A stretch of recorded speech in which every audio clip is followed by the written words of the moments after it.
আসসালামু আলাইকুম রাহমাতুল্লাহ। Welcome back to my channel. সবাই কেমন আছেন? আলহামদুলিল্লাহ, আমি আপনাদের দোয়ায় ভালো আছি।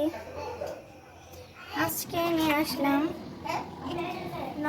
নোয়াখালী ঐতিহ্যবাহী খোলাজালি পিঠা। এই খোলাজালি পিঠাটা আসলে অনেক দিন সাধনার পিঠা। অনেক দিন ধরেই ভাবতেছিলাম কিভাবে বানাবো, খুব কঠিন মনে হইতেছিল। আর যখন ট্রাই করলাম তখন মনে হলো যে খুব ইজি একটা জিনিস। এই তো প্রথমে আমি তাওয়াটাকে গরম করে নিয়েছি। তারপর তাওয়াটা যখন হাই হিট হলো, হাই হিটে 5-7 মিনিট গরম করে নেওয়ার পরে যখন পিঠাগুলো দিলাম, বেটারটা দিলাম, তখন সুন্দর করে পিঠাগুলো উঠে আসতেছে। আর এটাই ছিল প্রথম পিঠা। প্রায় দ্বিতীয়টা যখন দিব,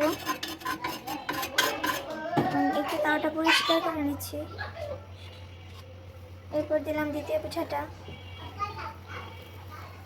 এভাবে চামচ দিয়ে আস্তে আস্তে আমি ঘুরিয়ে ঘুরিয়ে নিচ্ছি, যাতে জালিগুলো ভালো করা হয়।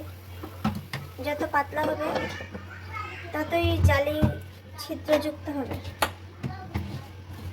ততই বেশি জালি।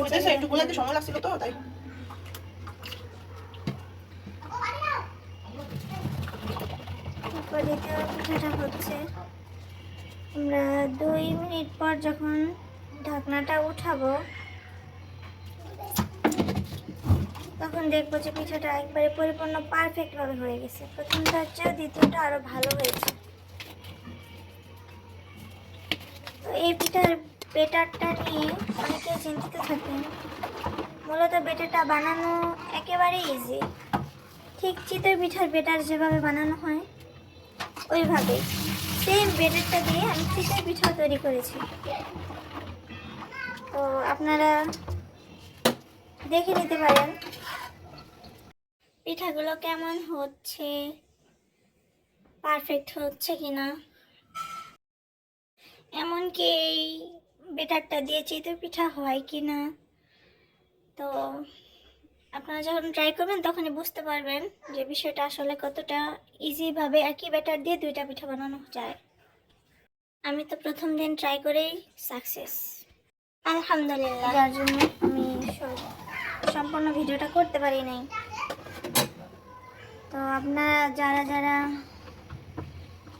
এই পিঠাটা খেতে খুবই পছন্দ করেন, তাদেরকে একটা কথা বলবো, এই পিঠাটা মূলত সবচেয়ে বেশি স্বাদ হয় গরুর গোশত, হাঁসের গোশত, তারপর মুরগির গোশত, যে কোনো গোশতই হোক না কেন। মূলত মিট আইটেমটা যখন ভুনা হোক অথবা ঝোল ঝোল হোক, যেভাবেই হোক না কেন, এই পিঠাটার সাথে খুবই মানায়। শুধু দেখতেই মানায় না, খেতেও সুস্বাদু। আজকে আমি ঝোল ঝোল করে কলিজা রান্না করেছি। সবাই ভালো থাকবেন, দোয়া করবেন, আমার চ্যানেলটা সাবস্ক্রাইব করে আমার পাশেই থাকবেন।